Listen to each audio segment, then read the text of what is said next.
আমাদের সুপার হিরোর শেষ যাত্রা।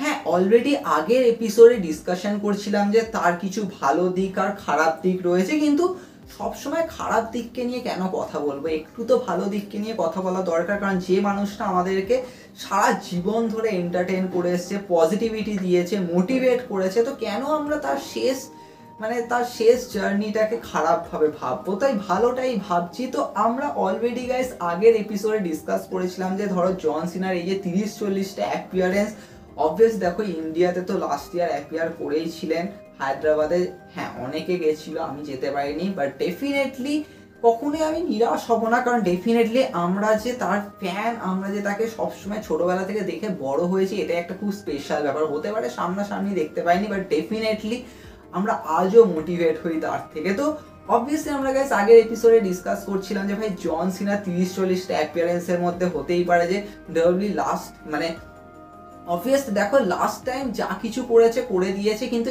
এবারে কিছু স্পেশাল ধামাকা তো আনবে। আর মেবি গাইস নেক্সট ইয়ারের প্রত্যেকটা পিএলির পোস্টারে আমরা জন সিনাকে দেখতে পাবো, কারণ তার লাস্ট পিএলই হবে সেগুলো। তো প্রত্যেকটা পিএলিতে ধরাই যায় যে ভাই জন সিনাকে কিছু না কিছু স্টোরি লাইনে এঙ্গেজ করবে, কিন্তু আমাদের মেন ফোকাসটা এখানেই যে ভাই জন সিনা এর আগে যতবার এসছে জাস্ট কিছু প্রোমো কার্ড করেছে, কোনো একজন সুপারস্টার অ্যারাউন্ডে স্টোরি লাইন চলেছে আর তাকে এলিভেট করেছে, তার কাছে ম্যাচ হেরেছে, ব্যাস হয়ে গেল, জন সিনা টাটা বাই বাই করে দিল। এই নিরাশ মুখে বেরিয়ে যাওয়ার, ফ্যান্সটা কেঁদে ভাষায়, তারপরে আবার আসে, আবার কাউকে এলিভেট করে, আবার নিরাশ মুখে চলে যায়, ফ্যান্সটা কেঁদে ভাষায়, এরকম মানে কন্টিনিউ। কিন্তু ভাই পরের বছরের রাইডটা তো লাস্ট রাইড, তো এবার তো কিছু করো। মানে আমি এটা তো ট্রিপল এইচকে বলবো ভাই, প্রত্যেকটা ফ্যান্স এখন জন সিনাকে ক্রিটিসাইজ করছেন, ভাই ট্রিপল এইচকে বলছে ভাই মানুষটাকে একটা ম্যাচ জেতাও।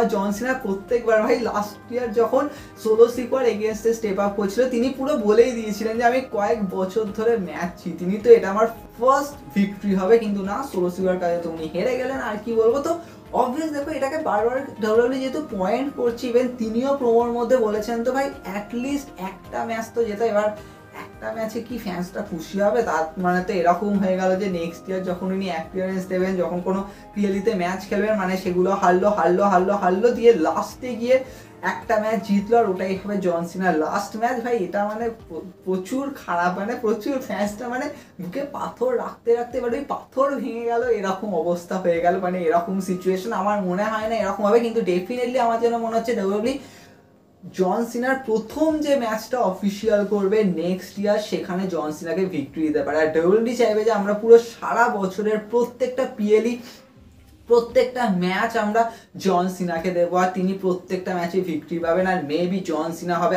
আনডিফিটেড পুরো 2025। এবার ইভেন্ট গাইস বলা যেতে পারে যে জন সিনা যে লাস্ট ম্যাচটা হবে সেখানেও জন সিনা আনডিফিটেড থাকবে। এবার দেখো প্রচুর ফ্যান্সের এখানে অনেক কোয়েশ্চেন আছে যে ভাই ফার্স্ট ভিক্টরি, মানে ভাবতে পারছো মানে এই যে এতদিন ধরে যে মানে যে ক্রিটিসিজমটা চলে এসছে যে ভাই জন সিনা এত বছর হয়ে গেল, জন সিনা এখনো পর্যন্ত একটা সিঙ্গেল ম্যাচে ভিক্টরি পায়নি, জাস্ট কিছু ট্যাগ টিম ম্যাচ খেলে আর ভিক্টরি তুলে চলে যায়, কিন্তু সিঙ্গেল ম্যাচে ভিক্টরি পায়নি, টেলিভাইজ সিঙ্গেল ম্যাচে। তো প্রচুর বড় একটা আপসেট বলা চলে ফ্যান্সদের মনের মধ্যে রয়েছে, আমার মনের মধ্যে তো রয়েছে, তাই জন্য তো এতবার বকে যাচ্ছি। কিন্তু ডেফিনেটলি জন সিনার ফার্স্ট ভিক্টরিটা কোথায় হবে? দেখো অবভিয়াসলি যদি আমরা নেক্সট ইয়ারের প্রথম পিএলই ভাবি, অবভিয়াসলি রয়্যাল রাম্বল, তো তাহলে কি রয়্যাল রাম্বলে হবে? বা দেখো রয়্যাল রাম্বল আমি অ্যাজ এ যদি ম্যাচ হিসাবে ভাবি যে 30 ম্যান রয়্যাল রাম্বল, সেখানে তো ভাই জন সিনা যদি ভিক্টরি ধরে তাহলে তো রয়্যাল রাম্বলই জিততে হবে, তো আমার মনে হয় না যে এটা পসিবল হবে। কিন্তু ডেফিনেটলি ডব্লিউডব্লিউ রয়্যাল রাম্বল অন্য কাউকেও যেতে পারে, আর জন সিনা বলবে যে ভাই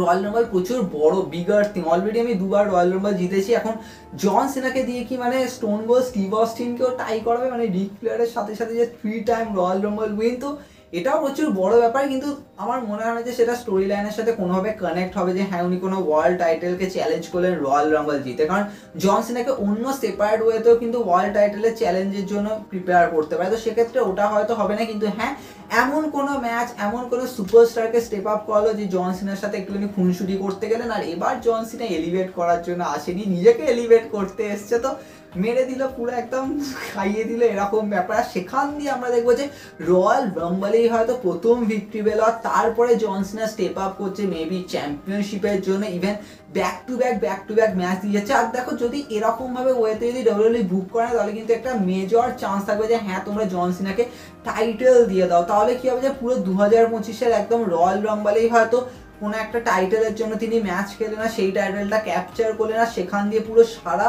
বছরটা পুরো জন সিনার টাইটেলটাকে ডিপেন্ড করছে। তো এরকম ভাবে পুরো স্টোরি লাইন চললে ইভেন রাসেলমেনিয়া বলো, সামার স্ল্যাম বলো, প্রত্যেকটা পিএলইতে উনি ডিপেন্ড করছে। আর লাস্টে গিয়ে যখন ডিসেম্বর আসছে সেইখানে মেবি আইদার র, maybe either SmackDown, maybe either কোনো পিএলই, সেখানে গিয়ে উনি সেই টাইটেলটা হেরে যাচ্ছেন, অথবা হয়তো তিনি দেখিয়ে দিল যে রিলিংকুইশই করে দিল। দেখো এটাও একটা কিন্তু ম্যাটার যে ডব্লিউডব্লিউই হয়তো জন সিনাকে চাইবে না যে তিনি এই পুরো রানটায় কোনো ম্যাচ হারুক, কারণ জন সিনাকে আমরা ছোটবেলা থেকে যেরকম দেখে এসেছি, তো ডব্লিউডব্লিউই হয়তো জন সিনাকে সেম ফিলিংটা দিতে চাইবে যে হ্যাঁ ভাই ফ্যান্সদের সামনে জন সিনা সবসময় সুপার হিরো, তো আমরা জন সিনাকে হারতে দেখাবো না যে হ্যাঁ ফ্যান্সদের কাছে হেরে গেছে, কারণ অলরেডি প্রচুর হেরেছে ফ্যান্সটা, আর বুকে পাথর নিতে পারছে, ভাই পাথরের বোঝা বইতে বইতে আবার মানুষই মরে যাবে এরকম ব্যাপার। তো সেখানে জন সিনাকে একটা ভিক্টরি যখন তোমরা দিচ্ছ তখন পুরো সারা বছরটাই তাকে আনডিফিটেড রাখো। দেখো আমার মনে হয় যে ডব্লিউডব্লিউই যদি এই প্ল্যানে এগোয় তাহলে কিন্তু ফ্যান্সটা অবভিয়াসলি খুশি হবে, আর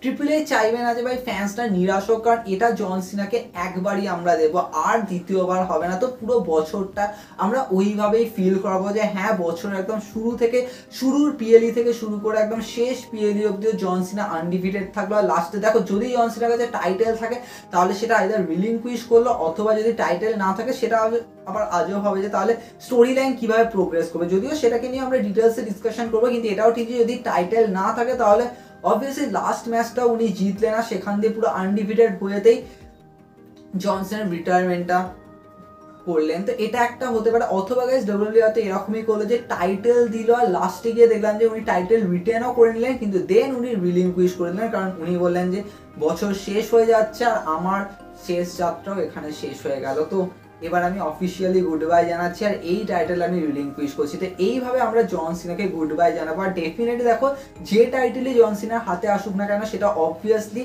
সেরা হয়ে যাবে, নো ডাউট ভাই। অবভিয়াসলি তার প্রেস্টিজ হাই থাকবে যে হ্যাঁ জন সিনা তার লাস্ট রানে সেই টাইটেলটাকে অবভিয়াসলি মর্যাদা দিয়েছে, তো অবভিয়াসলি একটা খুব বিগার ফ্যাক্টর হবে। এবার তোমাদের মাথায় কোয়েশ্চেন আসবে যে তাহলে সেটা কোন টাইটেল হবে। হ্যাঁ সেটাকে নিয়ে আমরা ডিটেলসে ডিসকাশন করবো, অনেক কিছু আজকে তো সারাদিন রয়েছে ডিসকাশন করার জন্য। তবে তোমাদের কি মনে হয় যে জন সিনা যদি আনডিফিটেড থাকে তাহলে কি ফিল আসবে সেটা তোমরা কমেন্টে জানাতে পারো। আর হ্যাঁ যদি কারোর মনে হয় যে জন সিনা এবারে এই যে বছরটা এটা পুরো লাগাতার হারবে তাহলে আর কিছু বলার নেই, মানে ট্রিপল এইচ আর কিছু বলতে চাই না। তবে হ্যাঁ অনেক ডিসকাশন হবে আজকে, সারাদিন ডিসকাশন হবে, দেখা হবে নেক্সট এপিসোডে।